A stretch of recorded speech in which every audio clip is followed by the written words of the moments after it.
Good evening everyone and welcome to Gundam News. And this week we fortunately have some much better news than last time.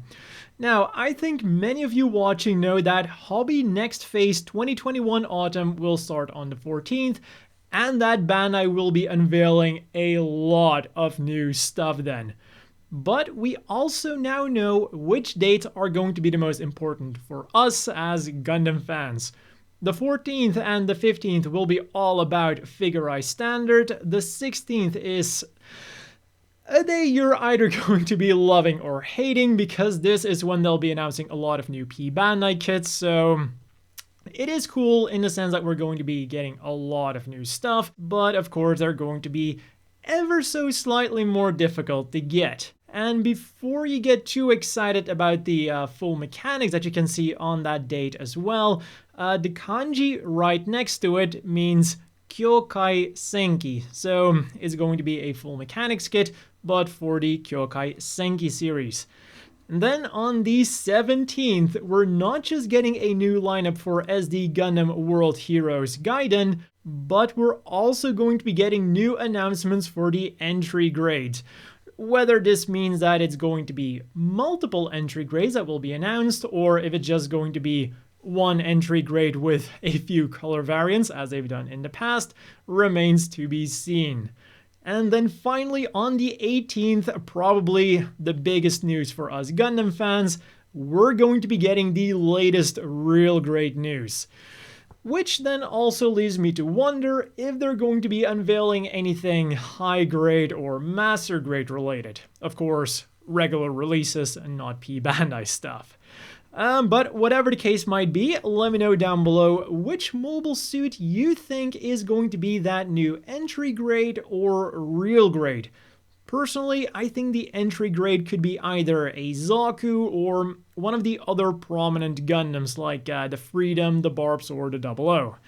As for the real grade then, I would really like it to be either the Jim or the Goof, you know, one of those real grades they teased a long time ago and then just kind of forgot about, I guess.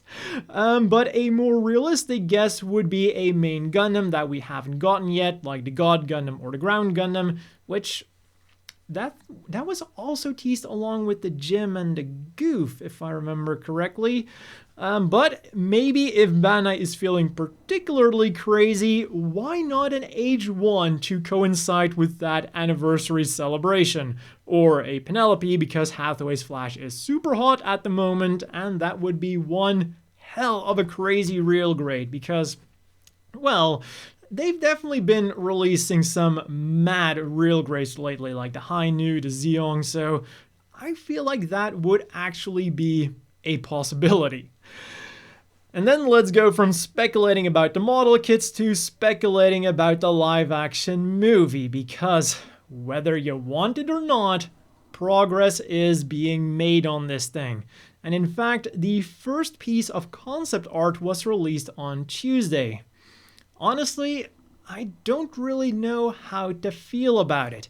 At first, it really looked like the Gundam in the image was the RX-78-2, which would then heavily imply that the movie would be either a reimagining or, like, God forbid, a retelling of the original Gundam series. And then considering that as far as we know it's just going to be the one movie, I really hope they're not going to do a retelling, because I don't care how great of a director you are, if you're going to be condensing the entirety of the 1 year war, or just like even the events of the first Gundam, into a single movie, that's just not going to work.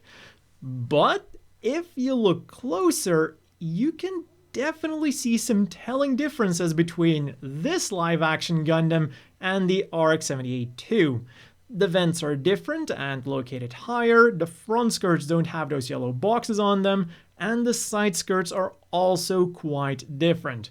Now, of course, this all could just mean that that thing still is the RX-78-2, but just their version of it.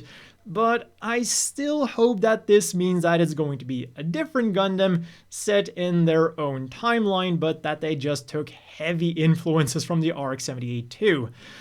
That way, if they do make the second coming of G-Savior, we can just treat that movie like we do the original G-Savior and just ignore it. If video games then are more your thing, on Tuesday, pre-registrations opened up for a new mobile game called Mobile Suit Gundam UC Engage. Now, of course, alongside the announcement, they also released a trailer, but unfortunately, just like the main game, it is region locked to Japan. Of course, that won't be a problem for us because thanks to NordVPN, we can simply pretend that we're in Japan. And not only does NordVPN allow you to change your location, but it also protects your online data along with many other benefits. And if you use my link down below or the code KKRT, you will get a 2-year plan for an amazing price plus bonus gift, and you will be supporting the channel. But unlike NordVPN, whether or not this Gundam UC Engage is going to be worth it really remains to be seen. The trailer consists mostly of animated shorts of the various UC Gundam anime, and then like 5 seconds of laggy gameplay. None of which was particularly exciting, to be honest. And then based on that gameplay and also screenshots from the App Store, it just seems that it's going to be your run-of-the-mill gacha game. You collect various mobile suits, assemble them in your team, and then use your team to engage various enemies. The gameplay seems to consist mostly of tapping on the screen to activate X skills and then staring blankly at the screen while waiting for the AI to take care of the rest. To say that it's uninspired would be quite the understatement. Although I will be honest, if I can assemble a squadron of gyms, which I probably can, I'll probably end up giving it a shot. Of course, a new week also means a new episode of Gundam Breaker Battlogue. And, well, this time around, we didn't really get that much new stuff. We saw the evil bad guy explaining his master plan to our heroes, something that we were already aware of, and well, we saw them react in exactly the same way that I'm pretty sure every single one of us reacted. And then to make matters worse, this dork of a Gundam villain is using some of the best Gundam characters as his pawns. There is a Gundam ground type with Yu Kajima, a Wing Zero with Form Rasame, a Goof custom with the Zehart Galette, and an Astray with Mr. Bushido, aka Graham Acre. Now, it's one thing to be a lame villain and destroy Gunpla, but it is another thing to disrespect these pilots that have gone through so much. That deserves 1,000 deaths. Also, I love how the transition literally pushes Sana off the screen. And the news just doesn't end this week because on Thursday they told us the final details for the Metal Robot Damashii Gundam Epyon. And on that day, the pre-orders also started.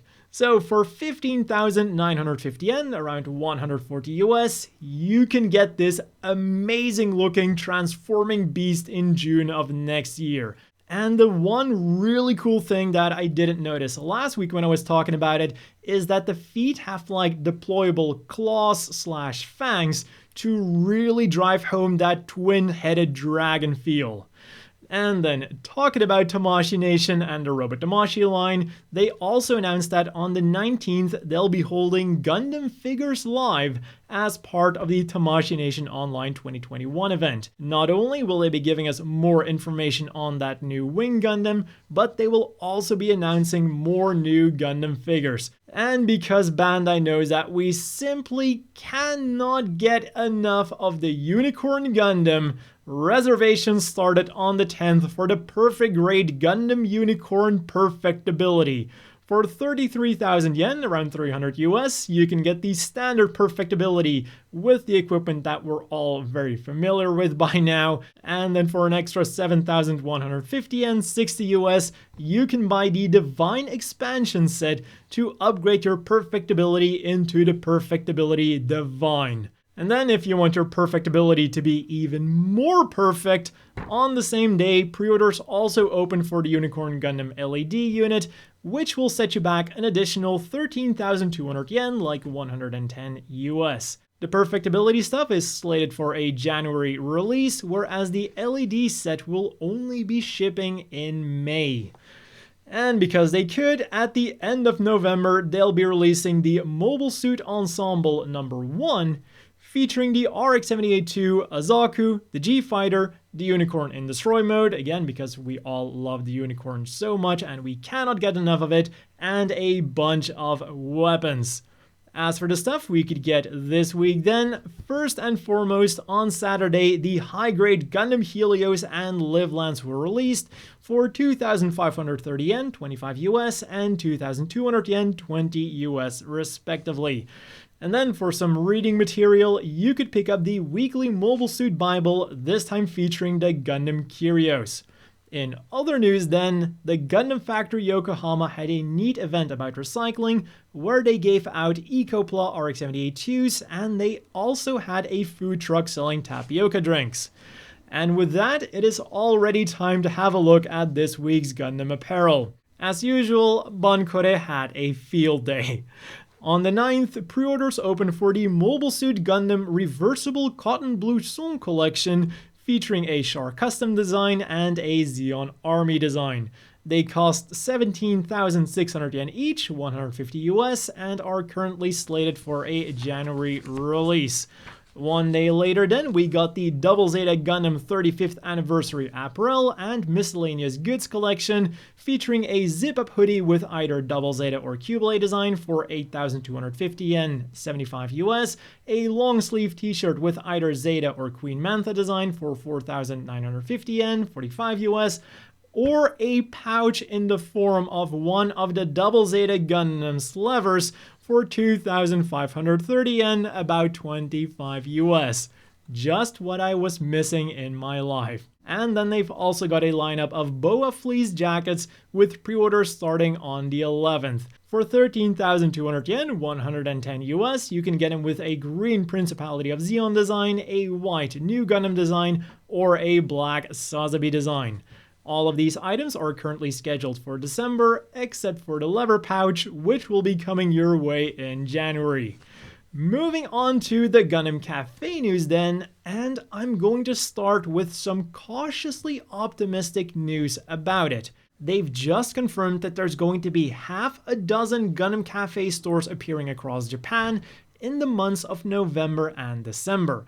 So while I cannot be sure if they're just milking the Gundam Café cow before it dies, or if this is going to be the future of the Gundam Café, it does seem at least somewhat promising.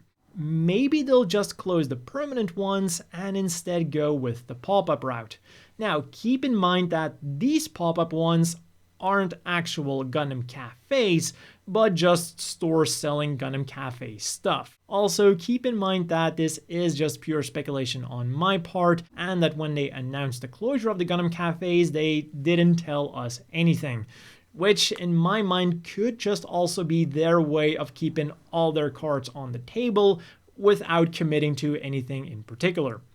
Only time will tell. As for the usual Gundam Café news then, on the 11th, reservations started for 2 new types of Zeon curry. In what they call amazing colors. For 648 yen, 5 US, you can either get the green Big Zam curry or the blue Goof curry. And I'll be honest, neither of which look particularly appetizing. You've got green sludge, or the color of moldy cheese. The bad kind, not the good kind. For something way more tasteful then, you can pre-order the Principality of Zeon Custom Donburi, which is absolutely perfect for gyudon, which you might know better as beef bowls. And I'm totally craving one right now because of this delicious looking image. Regardless of that, this bowl can be yours in December for 3,520 yen, 30 US. And then finally, we've got the details for the Gundam Café Christmas Party 2021 present night. It'll require a reservation to participate and will be held from November 28th to December 8th, with the exception of December 6th, and then for one more additional day on December the 24th. And during this event, you'll be able to get the usual things like special menu items and drinks, collectible coasters, and collectible keychains. But visitors will also receive a sticky note for each of the characters, where they can then write the Christmas gift on that they would like to give that character. And that has been all for this week's Gundam news. If you want to get NordVPN, you can use the link down below or use the code KKRT. As always, a big thank you to the Patreon supporters. I hope everyone watching has a great night, and I'll see you all next week with more Gundam news.